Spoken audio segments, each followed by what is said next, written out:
Hey friends, what's up? This is Jeremy. I want to invite you to my new channel, which is all about creating a space for you and I to share ideas and help each other reach financial independence. Now, this is something that I started just a few years ago. I've had some things I've made, some tweaks that have really worked, and also some things that I've tried to do that I've realized, haven't quite moved the needle. So I just want to start and kind of share my journey, what's worked, what hasn't, and how I got here in the first place. So one day I rolled out of bed and like magic, I was 40 years old, and I started to stumble upon articles like this: what is the average retirement savings balance by age? And as I started to read articles, I realized that at this 40-year milestone, I wasn't quite where I wanted to be and nowhere close to financial independence. So if we look here at this chart on Edward Jones, we can see that, if you're in your early 40s, you're somewhere projected to be around 141,000 to 313,000 in retirement savings. Now, I got into design early on as a career. Now I work for corporate companies, and there is more retirement plan, there is more income, but at the beginning, for a decade, I worked for small digital agencies. They had a lot of other perks like free beer, great friendships, ping pong, unlimited vacation, but they didn't really have the best retirement saving plans, especially at the beginning of my career. So I felt like when I'm reading articles like this, I'm hitting the game a little late. So I started doing some research, digging into how I can achieve this. I started learning about financial freedom and that is a viable path, despite many people, friends and family, people I respect, not even thinking this is on their radar. I started reading books. One of the most powerful books I read was Psychology of Money by Morgan Housel. If you haven't read that and you want to think about how you think about money, your behavior with money, you got to start there because it's a great book. But I wanted to pull out this quote, and it's basically how he defines financial freedom. And it's basically the ability to control your time. And I love this quote from his book. It says, "The highest form of wealth is the ability to wake up every morning and say, I can do whatever I want to today." And I think that's the ultimate goal. It's not always about retiring early. It could be for some people, but I think it's about being able to have the option to do whatever you want with whoever you want, whenever you want. So this got me down several paths that haven't quite panned out so well. I was basically taking the ultimate search for passive income. So my wife and I opened an Etsy shop. We went on a honeymoon to Hilton Head Island in South Carolina. We loved it, so we came back to our house and we needed to get some artwork on the wall, so I created this map here. Friends came over, they wanted copies, so we just started to open the shop, and I created a bunch of more maps here for different beaches up the East Coast. As you can see though, after 5 years, we have 76 sales. So we achieved it, but it didn't quite move the needle in our finances, and we haven't put in any marketing or nothing. We just put these up and let it ride, and that's where we ended up. Now, another business that I started was Church Design Co. I still run this. It is to help churches, ministries, nonprofits get a head start with their website on Squarespace. So these are Squarespace templates that are designed to, with pre-made pages, so people can come and just swap out their content and hit launch. And this has done a little bit more success, if you will. It's averages about 5,000 every year. So, it's good little bonus, but definitely not moving the needle and getting us closer to financial independence. And it was really till I heard this one quote from this book, Rich Dad, Poor Dad by Robert Kiyosaki. And he said, the poor and the middle class work for money, and the rich have money work for them. And this is when the light bulb went off, that everything that I had been doing up to this point, my 9 to 5, all my side hustles, where I was trying to find the ultimate holy grail of passive income, was really just more work. I mean, when we go back to Graceful Waves, the Etsy shop, when we get an order, when we see an order come in now, we actually are more anxious about it than we are excited, because We know something could go wrong in the printing process. We tried to automate, but sometimes things go wrong. People get a map shipped to them and it's not exactly what they thought, or it's damaged in some way, and then we gotta, deal with all that, try to create the refund, talk to them, all that stuff. So it's definitely far from passive income. So when I read this quote by Robert Kiyosaki, how can I get money to start working for me?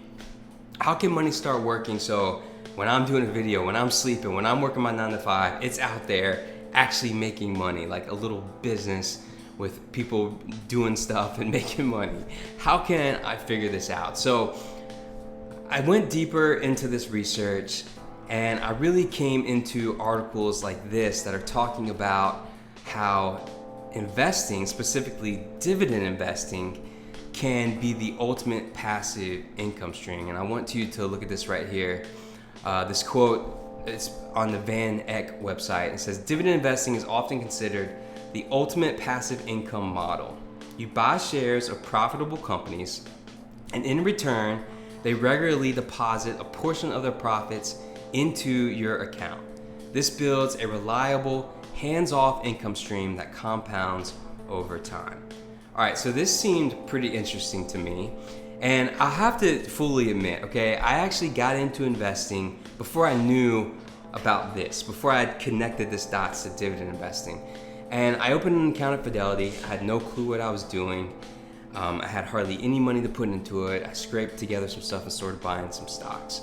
And I didn't know this at the time, but I was buying dividend stocks.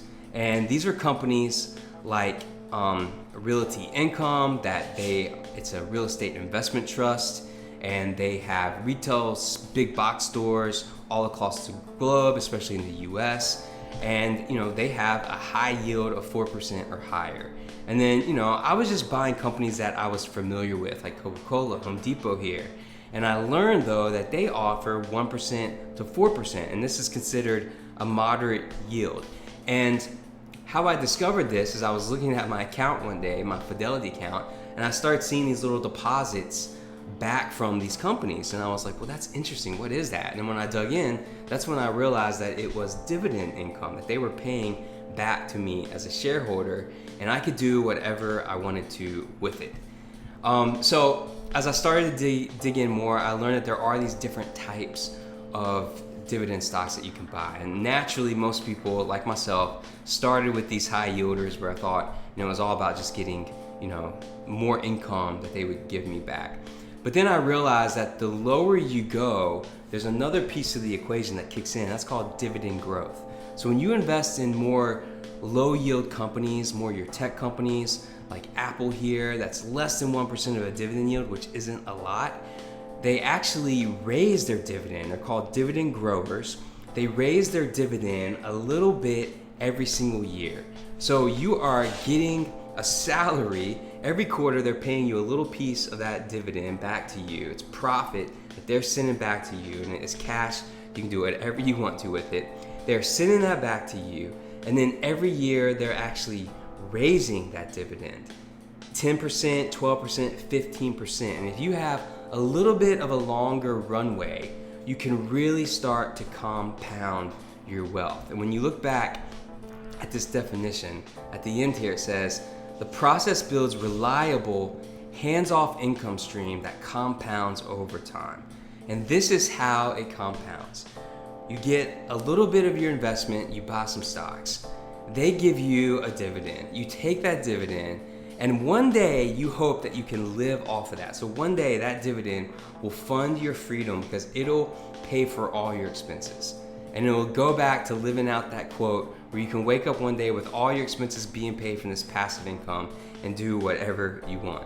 But in the meantime, while you're building up your fund and while you're building up that passive income, you can reinvest it back into those companies. And then it grows, so your pot's a little bigger. And then the next quarter they give you a dividend, but it's a little bit more of a dividend than it was the quarter before, and you reinvest it. And it grows and grows. And then when you have those companies that also are growing their dividend every year, the snowball gets bigger and bigger as it goes downhill. At first, it seems like it's moving very slow. You're getting just a few cents when you first start. And it's almost like all of your profit or all of your income is generated just from the money that you're contributing. But here's what I want you to see. I want to show you my real numbers when I pull back the curtain and show you this, because I opened that Fidelity account in September 2023. $0 in it and zero knowledge about investing. And in less than 3 years, I'm up to almost 116,000. Now, sure, a lot of that is me scraping by all the money I can get together, throw into this, but it started to compound. I've started to really see things move the needle. You'll see here one of my top positions, it's almost 20% of the fund, is SCHD. And I want to dive in and show you just a little bit about this. We'll dive into these deeper, my whole portfolio in future videos, but this is a great place if you're trying to get started with this idea, because it is called an ETF. It's SCHD, Schwab's US Dividend Fund. And this is a basket of stocks. So you share this just like you do a company, but look at all these holdings that you get. You get up to 105 holdings, and it's Texas Instruments, United Health, Qualcomm, Chevron, Coca-Cola, Pepsi, Verizon, Procter & Gamble. You're getting stable blue chip companies that produce a dividend. And if we go over and look at the dividend tabs here, I'm in Seeking Alpha, which is a great resource to dig into these companies. You can see the current dividend yield is 3.33%, and it usually averages around 3.5% to 4%. It's a little lower because the fund has been doing really well. So the price appreciation has gone up on this, but 3.33%. And look at this 10-year dividend growth at 10%. So you're getting a really good solid yield and really good growth. And the dividend has grown consistently for 14 years. And that's because when you buy an ETF like this, you aren't just buying these holdings, you're buying a process where they have this full process of how they select stocks, and it's self-cleansing. So as these high quality companies fall off in metrics, it gets kicked out and they bring in new companies, and you don't have to do anything. So it is passive income. You just buy it and it starts producing. It goes to work for you in the background. So if I go back here, I just wanted to encourage you that this is possible, that you can make this happen. And this channel is all about us following a system, learning the system, being patient, being consistent, and letting our money start to go to work for us so we can work toward financial independence. So if this is something that you're interested in, I hope you tune in for more videos. I'll be telling you more about my specific portfolio. We'll be going through all these holdings. You can see here I only have 12 holdings right now that I hold, so we'll dive into each of those and just other ideas that you can take away and learn yourself. We'll also talk about other passive income ideas. How can you grow your money better than what I did here with Graceful Waves? How can you take an idea like this and actually grow it, turn it into something more like what I'm doing over here at Church Design Co. So it's just a bunch of ideas, a journey that we can take and walk together. So until next time, I hope to see you again. Subscribe, show some love, share it with some people who you think this may help out, and let's walk this journey together. Until next time, keep walking.